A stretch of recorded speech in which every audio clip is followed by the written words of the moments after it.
আবার সংযুক্তা চলে এসছে তোমাদের মাথা খেতে।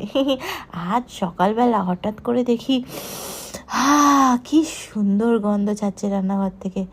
গিয়ে দেখি মা মাংস বানাচ্ছে আর আমি কি হ্যাপি। কিন্তু আজ রাতে হঠাৎ করে বাবা বলল মাটার পনির বানাতেই হবে। আর ভাবলাম ঠিক আছে, তাহলে নাকুনাগুন মাটার পনির বানিয়েই নিই। দেখো তেল গরম হয়ে গিয়ে আর পনিরটাও দিয়ে দিলাম।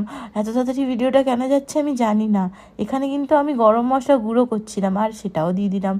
দুটো লঙ্কা দিয়ে আর দেখো হাতে পুরো টমেটোর পেস্টটাকে ভালোভাবে মেখেছিলাম। আর মা সেটার জন্য আমাকে বকাও দিয়েছে। আর এখানে আমি একটা জায়গায় গুঁড়ো মশলাগুলোকে নিয়ে নিচ্ছি। আর সেটাই দিয়ে দিলাম। ধনে গুঁড়ো ছিল কিন্তু আমার ফেভারিট মশলা। এবার দেখো এটাকে কি সুন্দর করে মিক্স করে নিচ্ছি। Mix mix mix mix mix mix. আর তারপরে দইটাও ফেটিয়ে নিলাম।